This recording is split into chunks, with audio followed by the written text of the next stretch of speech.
Bien, como decía David antes, hoy tenemos el último pasaje de la serie que estamos teniendo de Oseas antes del parón del verano y lo retomaremos, espero, a la vuelta en septiembre. Entonces nos tocará en ese momento hacer memoria de todo lo que hemos visto hasta el día de hoy. Para el día de hoy tenemos un pasaje que está en Oseas capítulo 5, versículos del 8 hasta el 6, capítulo 6, 3. Oseas 5, versículo 8, hasta el capítulo 6, versículo 3. Espero no irme de tiempo mucho, pero se ha hecho un poco tarde. Quería comenzar haciendo un poco de recordatorio. Y os voy a preguntar, yo no sé si estuvisteis la semana pasada o no, pero David terminaba la semana pasada con 3 cuestiones para reflexionar en la primera parte del capítulo 5. No sé si alguien las recuerda. ¿Algún valiente? Bueno, nos llamaba en primer lugar a tener cuidado con los falsos maestros. Además lo decía literal, cuidado con los falsos maestros. En segundo lugar, nos llamaba a tener cuidado, a analizar nuestra vida y que pusiéramos delante del Señor si estamos disfrutando de vivir en pecado. Cuidado con vivir en pecado. Y por último, igual que en los textos que estamos leyendo y meditando, nos llamaba a todos y cada uno de nosotros al arrepentimiento. Y nos decía que solo el arrepentimiento sincero cambia. Esto podría ser un resumen o una introducción a toda la exposición de la palabra que tuvimos la semana pasada. Recordemos que estamos en el capítulo 5 de Oseas, y aunque ya lo hemos explicado en varias ocasiones durante la serie, lo recuerdo por si alguien no ha estado o se ha perdido un poco por el camino. Oseas se encuentra enmarcado en la última época del Reino del Norte. Hoy os he traído un mapa. Soy nefasto en geografía y en historia, pero me ha tocado. Entonces, bueno, ahí tenéis la división que hemos estado viendo durante todos estos pasajes. El Reino del Norte, denominado Israel o Efraín, como hemos visto en otras predicaciones, y el Reino de Judá, el Reino del Sur, ¿vale?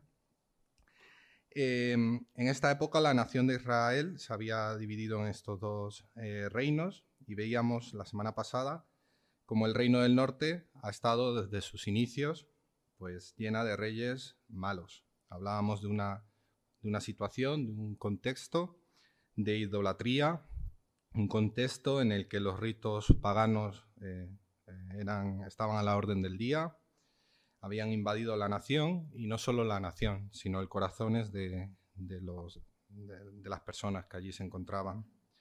Dios, ante este contexto, ¿qué hace una y otra vez? Como venimos viendo, levanta profetas, los envía, pero el pueblo, hasta ahora hemos estado viendo que no hace caso. El pueblo no se arrepiente y decide vivir en pecado. En los capítulos 1, 2 y 3 hemos estado estudiando la propia vida del profeta.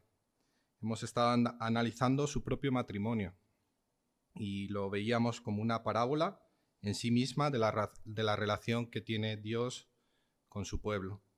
En la figura del matrimonio veíamos cómo podemos ver reflejado a Israel, la figura de la esposa, y lo podemos identificar como un pueblo adúltero, lo veíamos la semana pasada, fornicario, un pueblo entregado a la idolatría, un pueblo que ha decidido deliberadamente abandonar a Dios, a su esposo.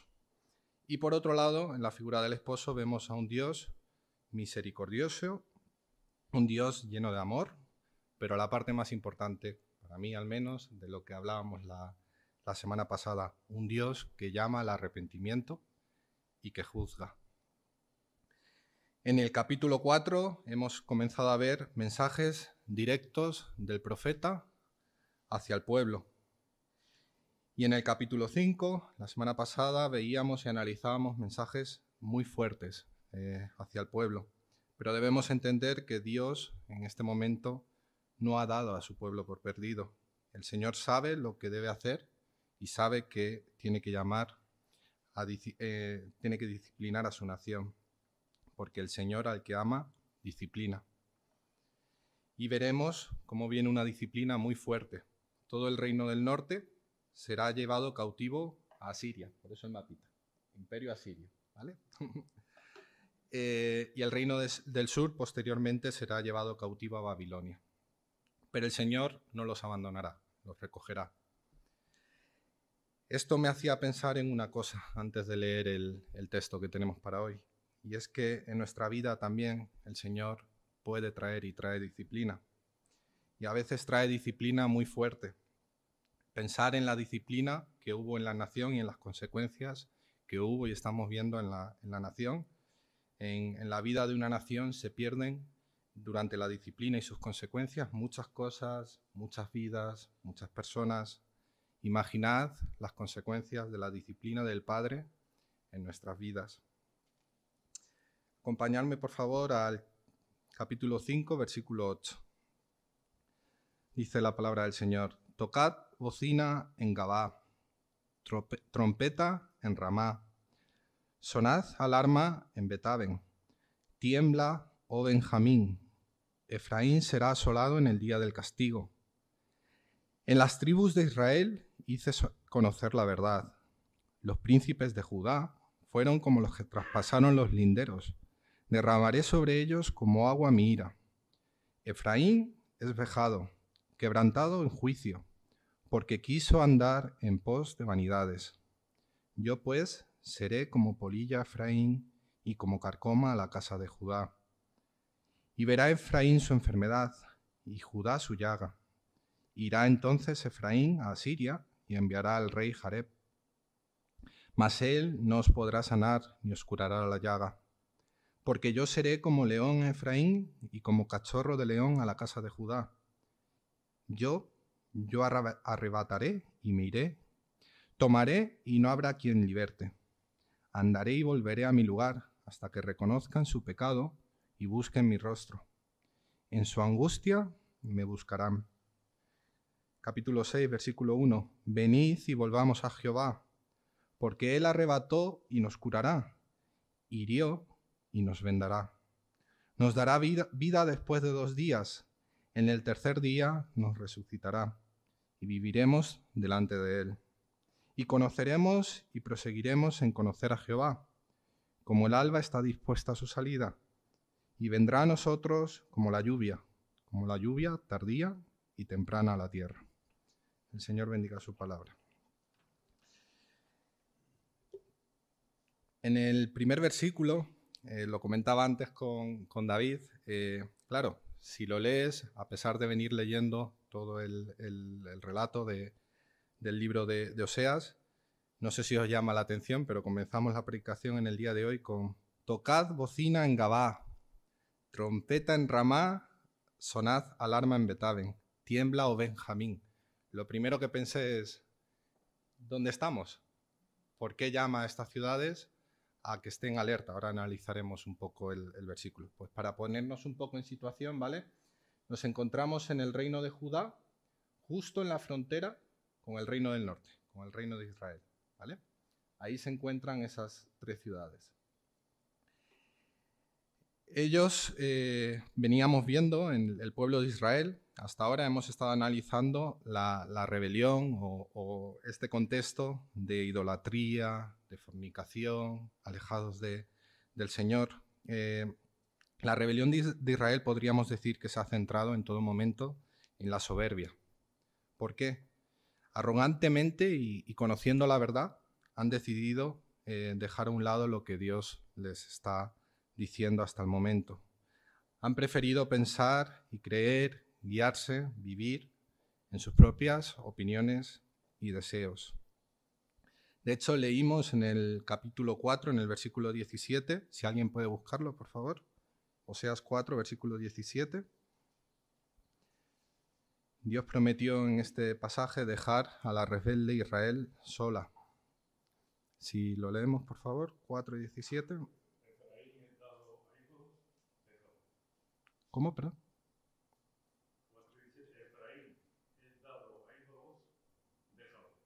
Correcto. ¿Por qué Dios tiene esta actitud ante su pueblo? Dios necesita, como veíamos la semana pasada, un arrepentimiento verdadero. Dios no tiene relación con el pecado. Estamos en un contexto en el que el pueblo contra Jehová había prevaricado. Veíamos la semana pasada también que prevaricar contra algo, alguien, es emitir un juicio contrario a la verdad, a sabiendas de la verdad, conociendo la verdad. Y Israel, en este sentido, había decidido guiarse por sus propios deseos, dejarse llevar por aquello que Dios no quiere, con lo que no tiene relación el Señor. Entonces, para entender este primer versículo, tenemos que identificar en el mapa que os he traído en esta mañana, y perdonadme porque os decía que en geografía soy bastante nefasto, varios puntos importantes. En primer lugar, el mar Mediterráneo. Yo creo que a todos nos suena de algo, ¿no? ¿Vale? En segundo lugar, Jerusalén, ¿vale? Casi fronterizo con el reino del norte, con Israel. El mar de Galilea, ¿vale? Ahí, cerca del mar de Galilea, tenemos Nazaret y Capernaum, aunque no vienen en el mapa. Siria, ¿vale? Egipto, que no viene, está por aquí, como cuando aparece Canarias en el mapa, pues está por aquí, ¿vale? Y el imperio asirio, que está por aquí, ¿vale? El Señor en el versículo 8, por medio del profeta Oseas, nos dice: tocad bocina en Gabá, trompeta en Ramá, sonad alarma en Betaben, tiembla, oh Benjamín. Estamos en un trasfondo histórico que, si queréis en casa, podéis leer más sobre él. Se encuentra en Segunda de Reyes, capítulo 16, versículos del 5 al 9, y en Isaías, capítulo 7, versículos del 1 al 9. Es un contexto, un periodo de la historia que se ha denominado la guerra sirio-efraimita, ¿vale? Os lo he intentado resumir en 5 frases. Ha sido un poco complicado. En primer lugar, Israel y Siria y Egipto, que está por aquí, como hemos dicho, se aliaron para tratar de detener el avance del imperio asirio, ¿vale? El imperio asirio intentaba conquistar territorio. Entonces, Egipto, el reino de Israel y Siria se alían para intentar detener el avance del imperio asirio. En esa alianza hay una posición que es totalmente necesaria y estratégica. No sé si a alguno se le ocurre de qué reino. El reino de Judá, ¿vale? Se encuentra en medio para poder resistir al imperio asirio. Israel, Efraín y Siria habían invadido Judá con la intención de hacer frente al reino asirio. La alianza no prospera, como veremos si leéis en Segunda de Reyes y en Isaías, y no logran hacerse con el control de Jerusalén. Pasado un tiempo, con la ayuda de Asiria, el reino del sur, Judá, contraatacan, ¿vale? Y logran capturar territorio al reino del norte. En última instancia, Asiria, ¿qué hace? Intenta hacerse con el control del reino del sur, de Judá, pero Dios lo salva de forma milagrosa. Entonces, estamos en un contexto bélico, como veis. Si queréis más detalle, lo podemos leer, como decían, en estos pasajes.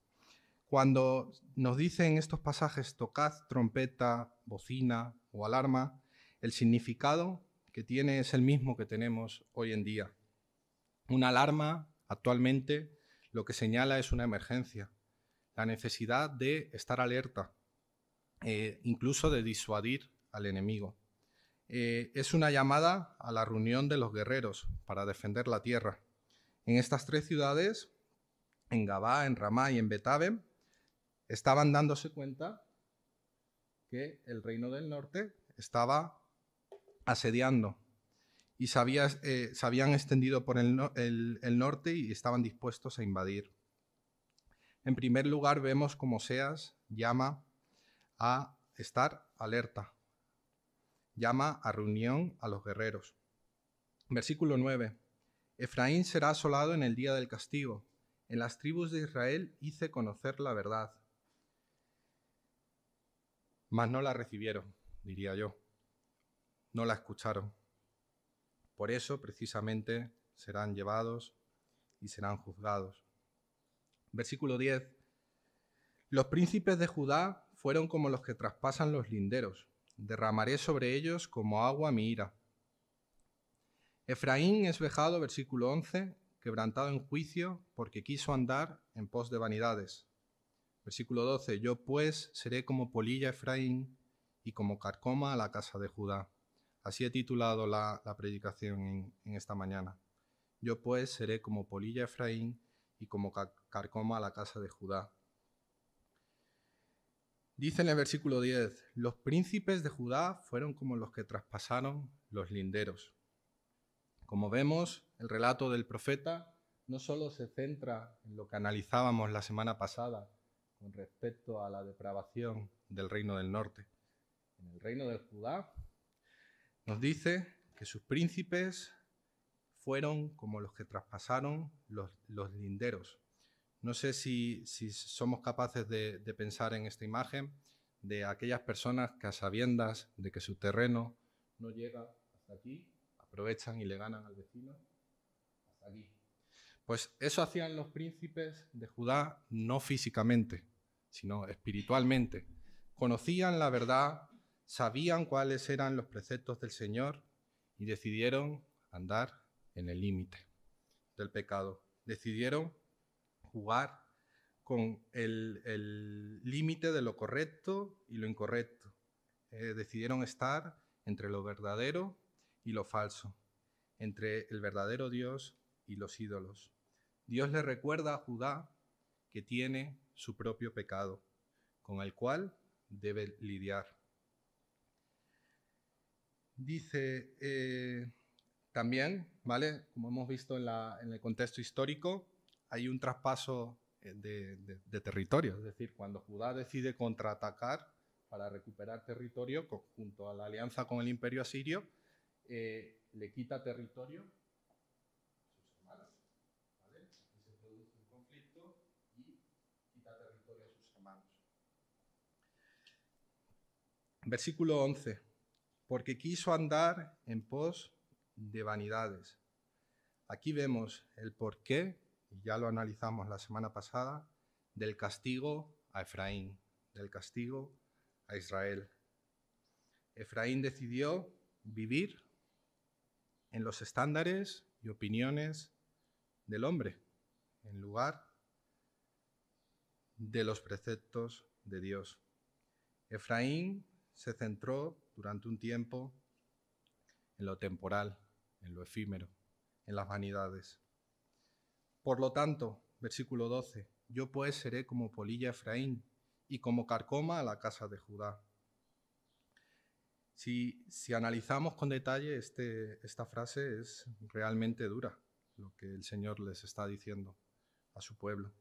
Dios será aquel que coma y corroa lo que tiene Israel y Judá. Ellos no serán bendecidos. Vamos a analizar un poco la frase. La polilla. Yo creo que todos sabemos o tenemos una idea de lo que es, pero vamos a ir un poco al detalle. Es un insecto, ¿vale? Normalmente tiene hábitos nocturnos y proliferan en ciertos alimentos o en ciertas cavidades en las que no hay buena ventilación y demás, y que lo solemos dar cuenta de su presencia porque la ropa se ve afectada. Devoran la ropa poco a poco, ¿vale? Y aquí el Señor está avisando a Efraín. Como la polilla, ¿vale? Igual que la polilla, el proceso del juicio sobre Efraín ha comenzado. Esto es lo que le está diciendo el Señor a su pueblo. Ojo, que el juicio ha comenzado. Y de la misma manera que la polilla, la destrucción vendrá poco a poco en toda la nación. Esto se lo dice al reino del norte, pero para el reino del sur hay también. La carcoma.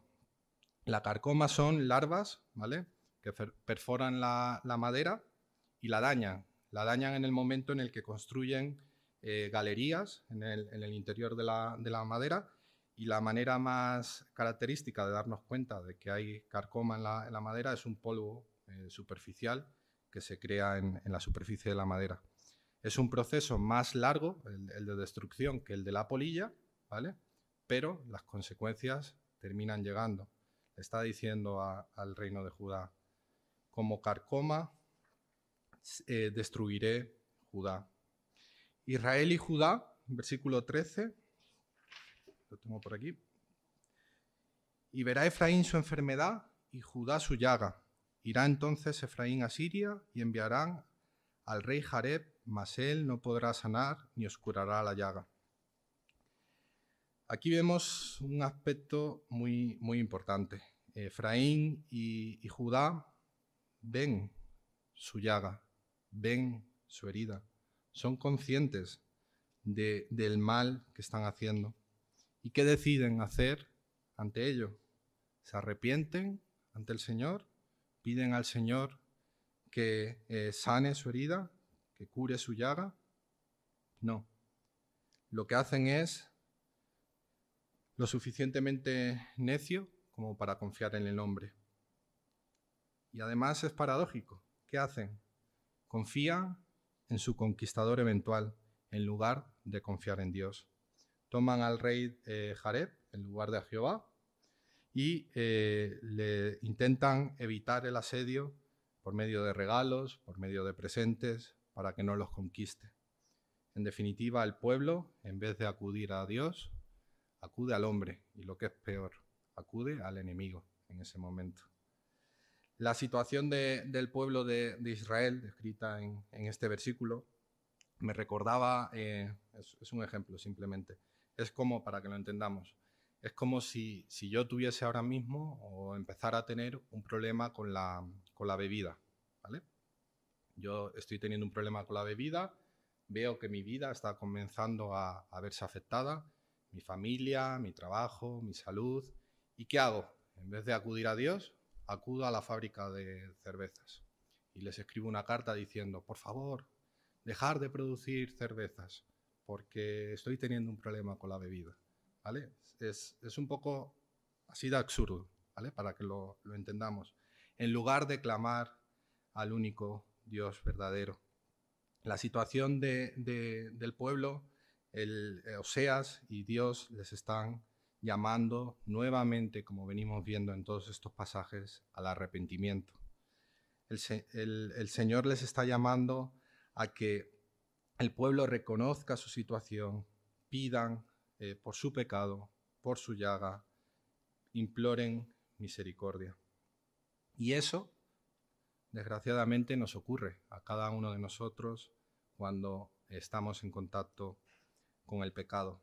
Tenemos dos opciones, y las hacemos más de lo que creemos. Una de ellas es que tratamos de negociar con el propio pecado. Bueno, no voy a pecar tanto. Bueno, nadie se entera. Bueno, voy a pecar solo los fines de semana. Bueno, solo cuando salga de la iglesia. Y la otra vertiente es tratar de refugiarnos en las vanidades, como hicieron en el reino de Judá. Nos intentamos refugiar en la religiosidad, en los ritos, en el día a día, en lo que nos ofrecen allí fuera. Y el Señor nos está llamando también a cada uno de nosotros al arrepentimiento. Versículo 14: porque yo seré como león Efraín, y como cachorro de león a la casa de Judá, y yo arrebataré y me iré, tomaré y no habrá quien liberte. Acabamos de ver una forma de destrucción que se le está anunciando a la nación de Israel, lenta, como hemos descrito, como la polilla, como la carcoma, pero aquí vemos un aviso de destrucción inconfundible, obvio y feroz. Yo seré como león. ¿Cómo destruye el león? Es una destrucción feroz, como he dicho, inmediata, ya, sin más espera, de una forma evidente. ¿Y cómo destruye el cachorro? Destruye. No es tan inmediato, ahora mismo no, pero pasado un tiempo lo será igual que la destrucción del león. Oseas está advirtiendo tanto al reino del norte como al reino del sur. Está avisándoles de nuevo de que deben darse la vuelta y volver al Dios, al único Dios verdadero. Además, dice, yo arrebataré y miré, tomaré y no habrá quien liberte. A mí me venía a la mente la imagen del león cuando vemos los documentales de la 2, que cogen una presa. ¿Quién es el valiente que le quita la presa al león? Se va a un lugar apartado y disfruta su banquete. Esta frase me recordaba a esa imagen, una destrucción en la que el Señor coge su pueblo y no habrá quien liberte. Fijaos qué advertencia tan grande. Pero aquí viene la clave. Andaré y volveré a mi lugar, versículo 15, hasta que reconozcan su pecado y busquen mi rostro. En su angustia me buscarán. En su angustia me buscarán. Esta era la meta de Dios en el juicio contra Israel. La meta no era la destrucción que acabamos de analizar. La meta no era todo el daño que se iba o se va a provocar. La meta era la restauración por medio del arrepentimiento. Y esto también me hacía pensar, tristemente, cuando buscamos de una manera diligente a nuestro Dios, muchas veces buscamos al Señor ante la angustia. ¿Y es necesario esperar a que la angustia te obligue a buscarle? No. El Señor nos está llamando hoy a cada uno de nosotros a buscarle, sea cual sea nuestra situación. Estamos viendo en este relato a un padre amoroso que está tratando de rescatar a su pueblo, a pesar de describirle la destrucción a la que pueden verse sometidos. Un pueblo, como veíamos la semana pasada, que está sumergido en idolatría, que está sumergido en la corrupción, que su día a día es la prevaricación. Y ese mismo Dios, a día de hoy, sigue buscando y rescatando a su pueblo. Ese Dios que recordábamos esta mañana, que ya pagó por los pecados.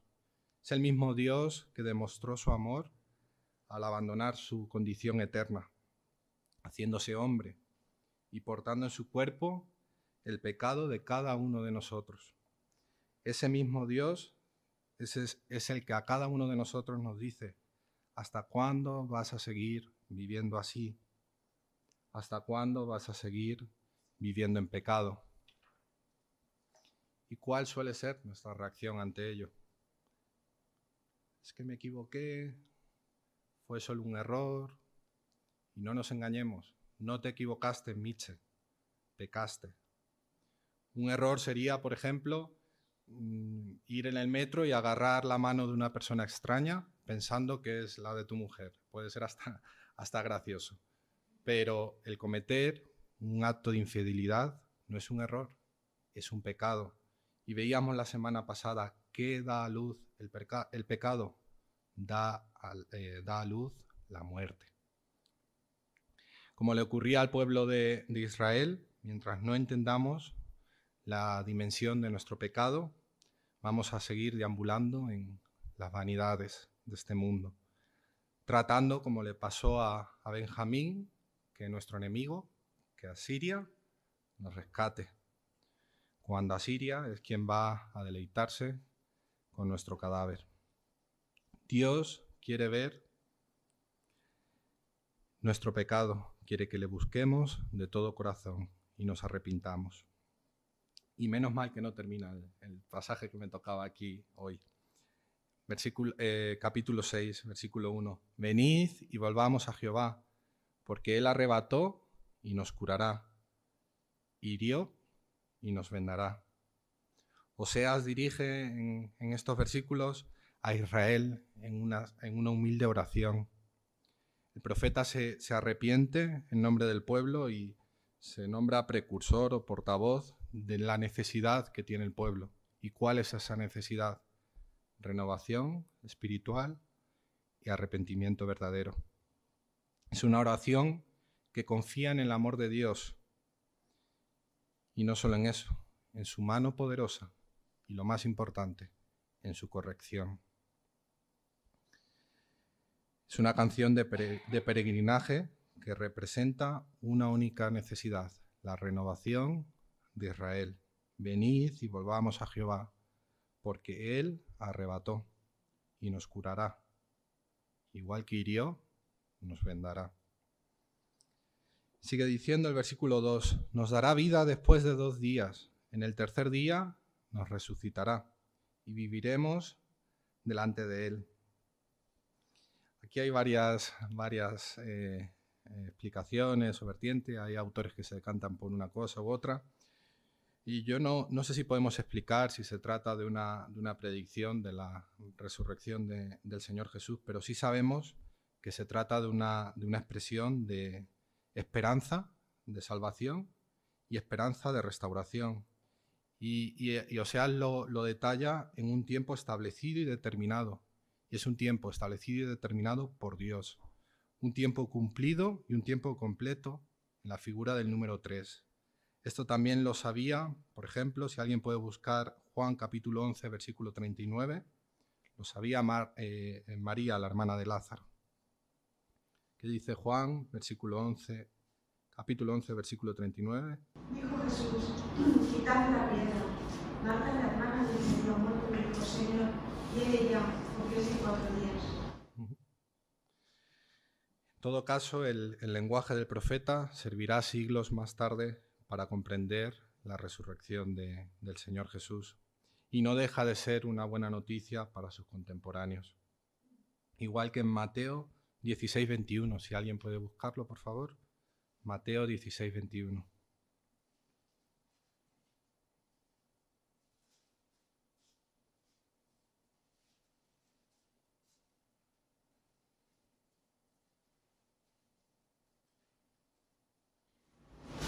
Desde entonces comenzó Jesús a declarar a sus discípulos que era necesario ir a Jerusalén, a padecer mucho de los ancianos, de los principales sacerdotes y de los escribas, y ser muerto y resucitar al tercer día.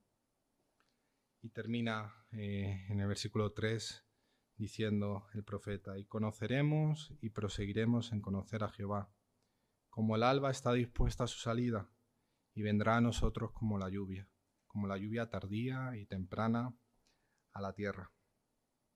Dios regresará por nosotros.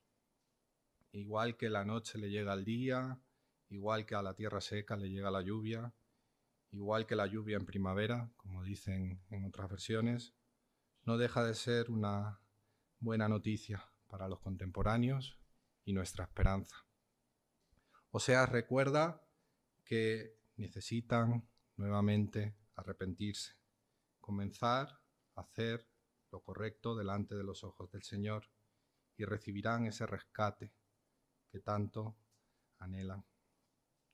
En estos 3 versículos, lo comentaba antes con David, simplemente paso por encima. Hay 2 interpretaciones que dicen que estos 3 primeros versículos son de una manera exculpadora del pueblo, que lo hacen con arrogancia y se basan en decirlo, en que si seguimos leyendo, lo veremos en septiembre, bueno, vuelve a empezar el relato pues de Oseas, indicando qué haré de ti, Efraín, vuelve a detallar la idolatría, la corrupción, ¿vale?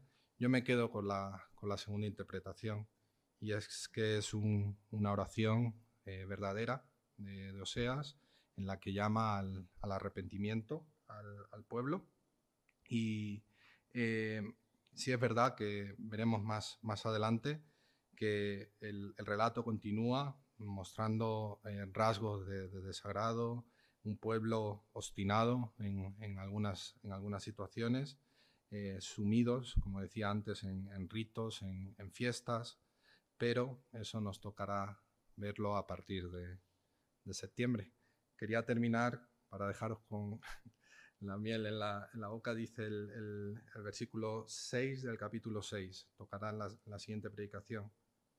Porque misericordia quiero y no sacrificio, y conocimiento de Dios más que holocausto.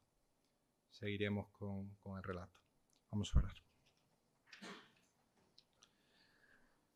Sí, Señor, te damos gracias por este día, gracias por tu palabra, gracias por el tiempo que nos has permitido tener meditándola, Señor, y disfrutándola también los unos con los otros. Señor, te pedimos que hables a cada una de nuestras vidas, de nuestras situaciones, de nuestras condiciones, Señor. Tú conoces nuestra vida, conoces nuestra condición, Señor, y te pedimos que obres en nosotros, que obres en cada uno de nosotros, en cada una de las familias aquí representadas, Señor, y en esta congregación también, Padre. Gracias porque a pesar de que como humanos constantemente nos vemos tentados a dejarnos llevar por el pecado, por lo que este mundo nos ofrece, Señor, tú eres un Dios bueno, misericordioso, que nos llama, que nos rescata, Señor. Y que no olvidemos, Padre, que también eres un Dios justo, por lo tanto eres un Dios que juzga.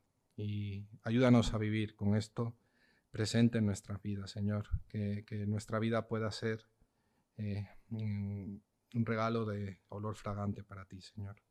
Te lo rogamos en el nombre de Jesús, tu Hijo amado. Amén.